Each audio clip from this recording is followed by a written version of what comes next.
Hi everybody. So I got a cool thing here on my lap. It is an Oahu Hawaiian guitar.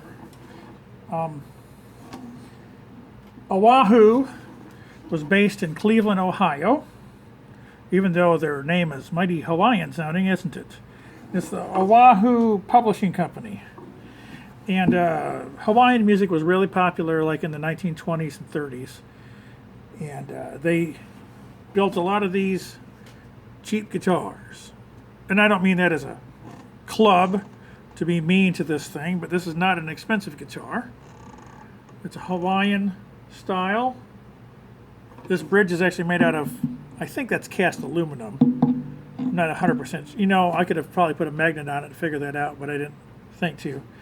Anyway, it's got a cast bridge of some sort, metal, and it's made out of birch, maybe? Not really sure. I know that when I got hold of it, it was cracked here, and down here, and you know, the top, it looked like somebody stepped on it or something, which is probably what happened. But these are pretty cool. They got pretty neat looking tuners on them. These tuners are, you know, the originals. There's a lot of pressure on them because I put on heavy strings because that's the way you make them sound decent. And you can see the strings are way up high because that's the way these are played. And normally I think they tune them to like a C6 or something, but I don't really know how to play it like that because at heart I'm a country player. And so the only way I really know to play one of these things is to tune it like you would what they used to call a dobro, and now because of copyright issues with the Gibson company that owns the dobro company, you have to call what used to be called a dobro a resophonic guitar. But this is not a resophonic guitar because it doesn't have the cones in it or anything. It's just a standard guitar with the strings up high, and you tune it to open G basically.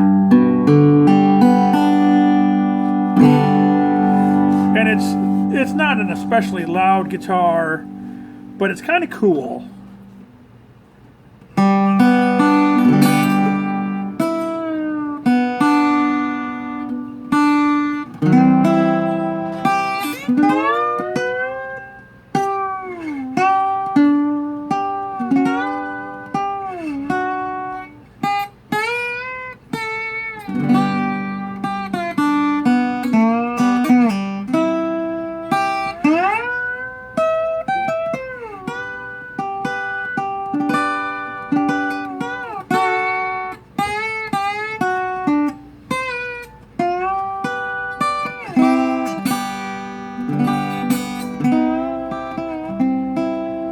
And I know about 3 licks for one of these. Play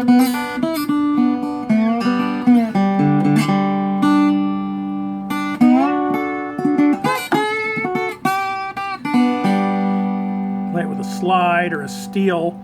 The reason it's called a steel guitar is because you play it with a steel, which some people play what they call bottleneck guitar, where you use a device sort of like this, but it fits over your finger. Oh, I got one right here in the drawer, here in my shop. There's one. A glass slide, a bottleneck. Originally, you would take a Coke bottle or something, cut just the neck off it. So some people play these with one of these, but normally you play a regular guitar and just jack the action up a little higher.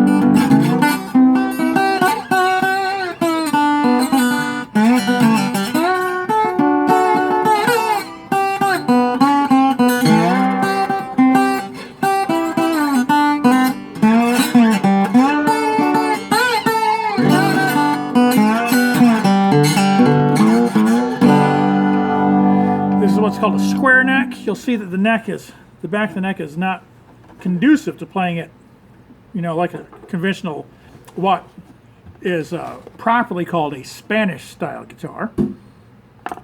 So it's kind of a cool thing. It's got 2 little roses on either side of the sound hole that I am not 100% sure. Actually, I am 100% sure that those aren't original because there's 2 little holes there looks like somebody had maybe a pickup in it or something. I can't tell. In the center of each one of those roses is a hole. You see inside it says Oahu.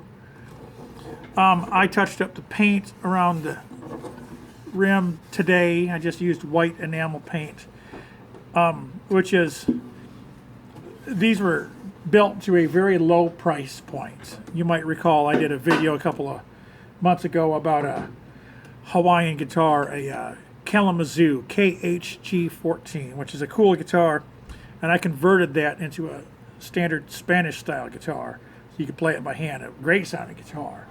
Well, this is a direct competitor to that Kalamazoo, where the Kalamazoo, being a KHG14, was 14 bucks, you know, from Montgomery Ward or Sears or wherever they bought it from. This Oahu was, and don't quote me a price, but you know, probably $5 or $6 or $7 from the same place, same types of places. So this is significantly cheaper than the Kalamazoo, and the Kalamazoo was a good bit cheaper than the Gibson, even though it was made by Gibson. So this is an early cheap guitar, but not in bad shape anymore. I have done fixed it, and it's in, you know, it's in decent shape, and I'll have it for sale up in here. Oh, I don't even have a price in mind yet. I'm thinking it might be worth $250, $300 maybe. I'll actually have to look it up in the book and see what I think. But I thought everybody would think it was cool to look at it, and so there you go. Come by the shop if you want to buy it. I'll make you a deal on it. You never know what I might take.